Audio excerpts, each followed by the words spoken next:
I was honestly chilling tonight. Like today was like a chill night. Or rather day, because it's been kind of like been an ongoing debate. So obviously the Sparking Zero thing, everybody getting announced, yada yada yada. People kind of like putting their fantasy matchups together. And then there was one kind of like threw me for a loop. It was like Cabba is stronger than Super Saiyan 4 Gogeta, and it just threw me for a loop. And I'm like perplexed. I was just like, huh, Cabba?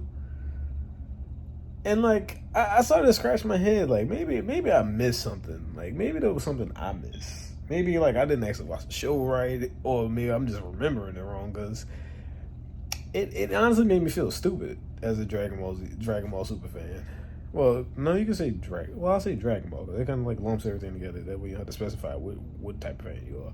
It's like I felt stupid. I'm like, I must be remembering that fight wrong. Then I went back and actually watched the footage. Hey, face yourself now!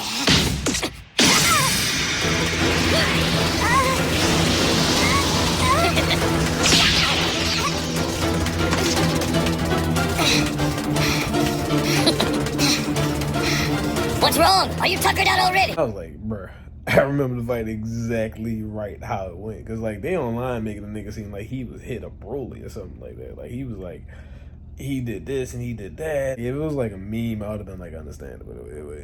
It seems like some people actually believe it to be serious, or I think it's like, so the fake internet hate of GT has reached like a point where it's like, there's just this absurdly thing where people feel like Dragon Ball Super is like so much superior than GT. And I'm gonna be honest, as a fan that's watched from Dragon Ball all the way up to Dragon Ball Super, some of the Dragon Ball Heroes stuff, Dragon Ball Super is just as bad as Dragon Ball GT.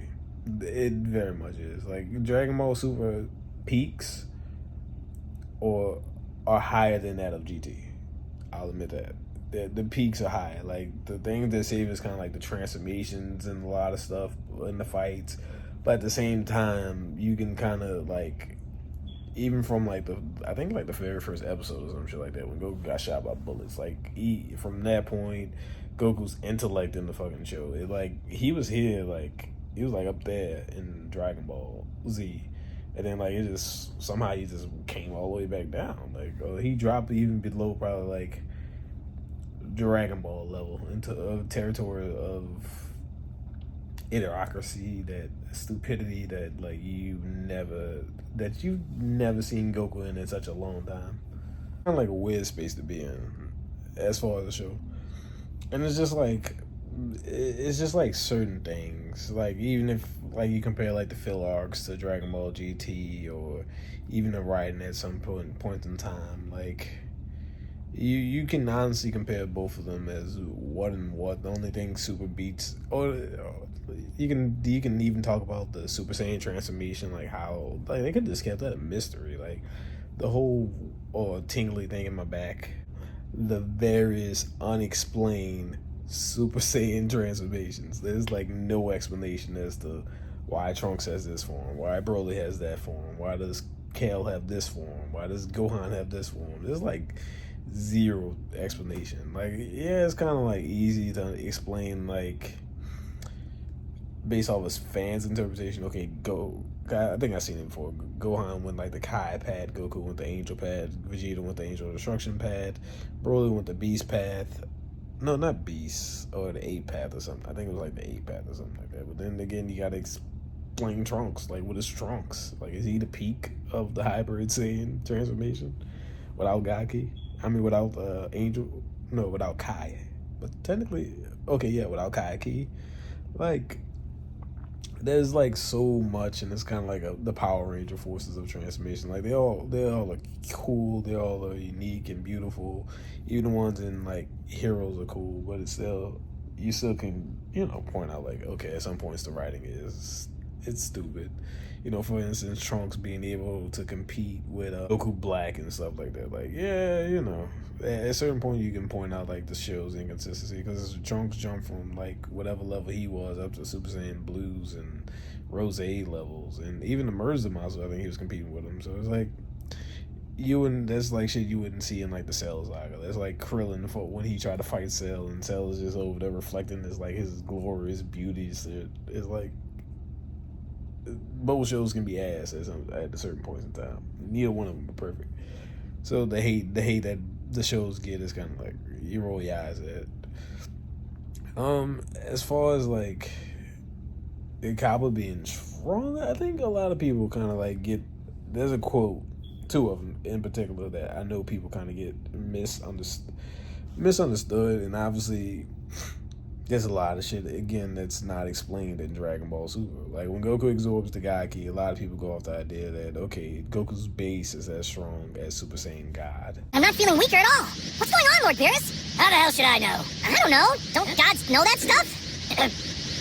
Even though the Super Saiyan God power expired, your body has learned from the experience of fighting in God form. Merely feeling that level of power was enough to push you to new heights. In a sense, the God power is part of you now. The red glow of Saiyan divinity may have left you, but the strength now burns within you like a flame.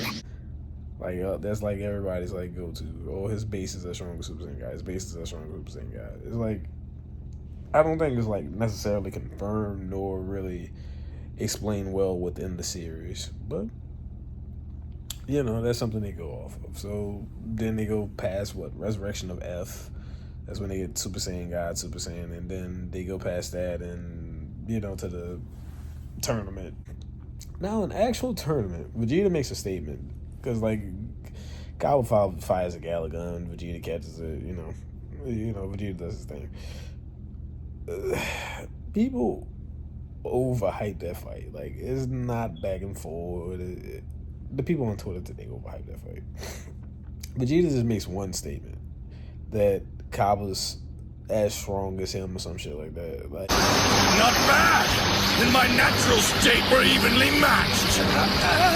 At this level, the fight won't end anytime soon! Like, Cabba wasn't as strong as Vegeta in the sense of, okay, he's like, oh my god, I might have a challenge type shit. Like, nah, Vegeta would have still beat him. He's in a tournament though, and Vegeta realized that. Like, he was taking it easy on him, and like at any point in time, if Vegeta really wanted to, he could have eliminated him. But because of who he is and kind of being as in a Saiyan, Vegeta took it easy on him, bro. Try to scale Cabba to be a Super Saiyan God from like before Resurrection of F's level. Like, they try to Battle of God, so they try to scale him on a Battle of God Super Saiyan level. And I think with that transformation, they tried to scale like that transformation to Super Saiyan, Super Saiyan 4 Gogeta level, and it's like the feats between them that you would have to scale. You would have to scale the Super Saiyan 4s. How strong were they individually? And then you have to combine, I think this, I don't know even know the multiplier to fusion, but you have to like multiply that. Then you'd also have to scale the 7 Shadow Dragons and individually, and then when they become Omega, because Gogeta, I'm not saying that to say like those are like the people you can scale Gogeta, because that's like the peak of what Dragon Ball GT is. Like, you obviously can scale them against Baby and 17, because at that point those are the characters and their feats who Gogeta would be superior to at that point, like based off of how Dragon Ball Z is. Like, it is kind of like a retroactive show that each arc, which is understandable why a lot of people say Cabba is the strongest Super Saiyan God Goku, because he was introduced later on in the series, like 2 arcs later. So like, yeah, you know, you can understand why people say that.